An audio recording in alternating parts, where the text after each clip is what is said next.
There we go. Does this look okay? Do I care?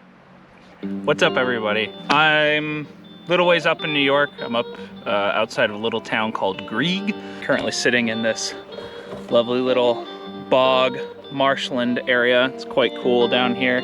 I'm down here to talk about a film series that I put out about the triple end-to-end. I have a list of some questions I was going to answer. Some people left some comments. They were wondering things about like logistics wise and why I did it in the first place. And so I figured, because I haven't really made a video in a little while, I've been quite busy, I thought this would be a good time to start. Best place to start would be from the beginning. So back in the summer of 2019, I was going through kind of a rough time with my romantic relationship. As you all know, in the bike and the hike video, Danielle was part of that. Her and I were going through kind of a rough patch back in 2019. And a lot of my friends and family know that when I'm faced with like bad situations like that, I tend to hyperfixate on like new hobbies and stuff in the outdoors. But most people know that that's generally how I deal with depression for the most part. Through her, I was introduced to the canal, was born and raised in Lockport, so that's kind of how I got introduced to it. And the more time I spent, the more interested I became in the history behind it. At the end of 2019, while I was thinking, you know, what's this big thing I could kind of like set my mind to like distract myself, the idea of maybe one day kayaking the canal from one end to the other came up. I had never really kayaked any significant distance, so to that end I kind of gave up on that, and I was like, well, I could bike it. You know, I have a bike, I have a little bit of, you know, cycling knowledge, not a ton, but it'd be a good opportunity. Later on into the fall of 2019, I reached out to the director of Parks and Trails New York, and I asked them, I was like, hey, I'm gonna go bike it, but I'm curious if anyone's hiked it and kayaked it, if anyone's done all three. And the director got back to me about a week later and said, to our knowledge, no, nobody has. That's kind of where the triple started. This is it. You know, I grew up in the outdoors, fastest known times and first ascents and first attempts, and it kind of felt like there wasn't really a whole lot special left. So I decided this was going to be the thing I was going to pursue as a personal project. So I want to talk a little bit about the different trips, where filmmaking in the channel is going from there, because I would like to do some more. The bike trip took a little over 7 days. I had an old bike, so I taught myself how to maintain bikes by doing a complete clean strip and teaching myself how to rebuild it from the ground up. It was a good chance to learn the inner workings of bike tech and how they operate.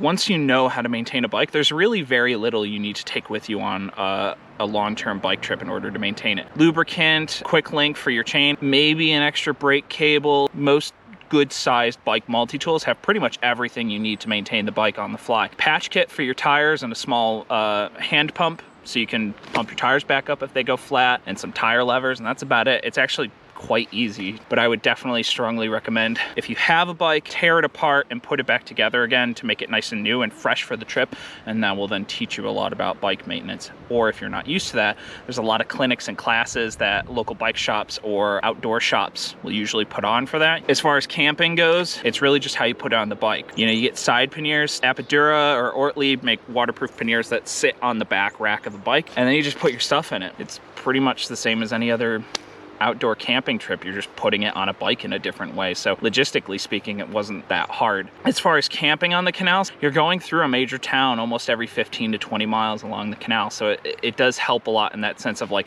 you don't have to carry a bunch of food. You don't have to worry about breaking down because you're relatively close to pretty much a lot of towns along the way. And as far as where I plan to sleep, I did some looking on Google Maps, kind of get an idea of like, okay, this is like kind of a grassy patch. You could probably pitch a tent here. You can camp at any lock along the canal. The lock keeps generally ask people that you let them know before you stay there the night, just so they have a heads up, but there's a lot of spots along the way that you can find nice camping. The opposite side of Lock 11 is actually quite nice to camp at. Outside of Medina, there's a lot of grassy shoulders. Lock Berlin out by Lyons and Clyde. There's a railroad track next to most of the canal, so I would recommend bringing earplugs. So pro tip. As far as the hike, that one took about 17 days. Most of you know Danielle broke up with me right in the middle of that, so I added a little bit of fire under my butt to go and get it done real quick. Really for that, it's kind of the same thing. I bought some new lighter gear to kind of make my life a little easier. Slept at a lot of kind of the same spots, resupplied in towns as I went through them, so I didn't really have to go out of the way for anything. Didn't have to hitch a ride into town, which is really nice. The hike was emotionally the hardest. So when I started started out, I was doing like 13 miles a day because we were going pretty slow. And you can tell that in the video.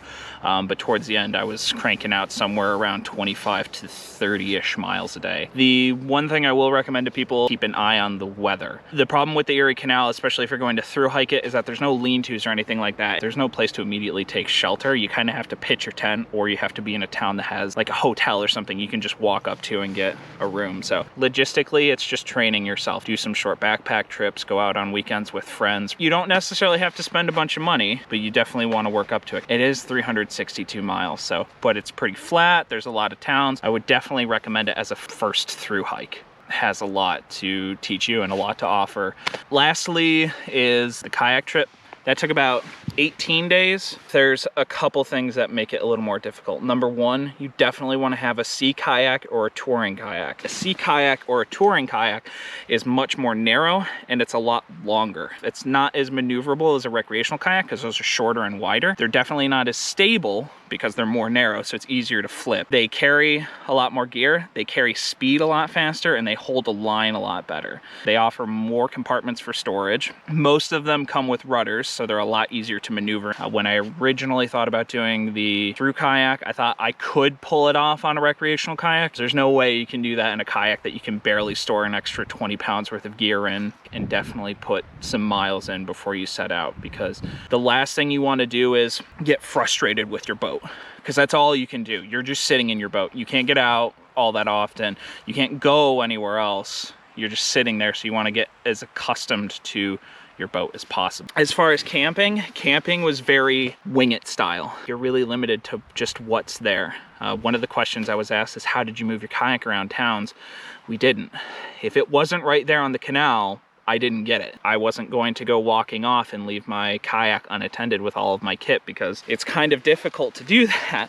But I'm also not going to carry one of those wheel carts around and tow my kayak through town. Logistically, it's just easier to kind of look ahead and prepare yourself beforehand, carry all of your necessities, or as many of them as possible, so that you don't have to make as many stops and walk off of the canal. You can't lock your stuff up on a kayak, so if somebody wants it, they can kind of take it. One of the questions I was asked is there a current? So the current on the canal, for the most part, goes from Buffalo to Albany. The wind also kind of goes in that direction. When you start in Buffalo, it's heading eastbound. Once you get to kind of the Syracuse area, it starts going westbound, because up in Rome, you have the Mohawk River, which is naturally flowing. And then from Rome all the way to Albany, it's eastbound again. As far as the sails, a lot of you probably noticed I had the sail during the kayak video. That was something that was included with the kayaks when I purchased them, but all that came with them were the masts, so I had to make the rigging and the fabric for the sails itself. They work remarkably well. The masts are from a company called Pacific Action. By no means are they cheap. You can find cheaper ones, but they're not nearly as effective, so it's a little tough to say, like, should you get a sail, should you not? For the most part, I think you don't have to. I personally used the sail, I think, 2 whole days out of the entire trip. As far as special gear, there's a couple things to consider that's different from hiking or biking. Most of it's gonna be the same as far as like tent, sleeping bag, cook kit. You're gonna wanna have waterproof bags, obviously, to keep them from getting soaked. PFD, or personal flotation device, you're definitely gonna want one of those. Clothing, definitely trying to cover up as much of your body as possible. The sun not only is coming directly at you, it's also coming up from the water. Long sleeve sun protective shirt, nice wide brim hat, a buff or something that's UV protective. You can pretty much use any hiking clothing. Most of it's going to be moisture wicking and UV protective, so it's really up to you if you want to spend the money on paddle specific stuff. Paddle gloves are a big one. You're gripping that paddle shaft for hours and hours and hours every day. It's going to save you from blisters and wearing your skin down. And I would recommend a good set of paddles. I would recommend fiberglass. I went ahead and spent the money to get a really nice set of carbon fiber Werner paddles. You're moving your arms constantly every single day. Any weight you can eliminate here that your torso has to compensate for is going to save you in the long run. So the kayak is definitely physically the hardest. You're sitting down, not really able to move. You can't often get out. You're using your upper body strength consistently throughout the day, which is not something we're generally used to. Normally, we're used to having our legs do most of the work. But yeah, that's pretty much it as far as the triple is concerned. Other than that, it just comes down to practice. Ride your bike, go on some weekend backpacking trip, do a couple longer kayak trips during the day or maybe even a weekend trip. I'm grateful to have the canal. It definitely changed my perspective on the world. Adventure like that and experience that genuine, so close to home that I didn't have to go travel really far off. And as far as the rest of the channel goes, I do have plans to make more videos. I have some projects in mind. Things have been kind of up in the air lately occupation wise. A couple of them are going to involve retracing old canal systems here in New York. Certain ones like the Chittenango Canal, the Genesee Valley Canal, and the Black River Canal. But yeah, I want to thank everyone that has supported the channel. I know there's not a lot of you out there, but I appreciate all of the positive feedback and the questions. And if there's any other questions I can answer, you know, feel free to drop a comment. The one thing I forgot to mention, the person that influenced me to do like the filmmaking part of it, which I had no intent on doing originally, but somebody has suggested it to me and I discovered Beau on YouTube. I watched his videos religiously. Him as a YouTuber, what he puts out there as far as content that I think is really interesting, and that's what inspired me to start doing like adventure filmmaking kind of stuff as like a little hobby on the side. But he was definitely the biggest inspiration for me for doing the filmmaking portion of it. So I'll leave a link to his YouTube channel down here for anyone who doesn't know who he is and wants to check him out. Beau Miles, Choo Choo Hikes on YouTube. I would love to do a collab. I doubt that's actually gonna work, but that would be awesome if it did, because he's like my adventure filmmaking idol. Thanks guys for watching. Like I said, keep an eye on the YouTube channel. If you're following me on Instagram, Choo Choo Hikes, I'll link that down as well. You can kind of keep up on what's happening, and I will, you know, I'll have some projects coming out in the future, and hopefully we can keep it going. So thanks guys. You know, I was standing by the river watching my bridge burn down.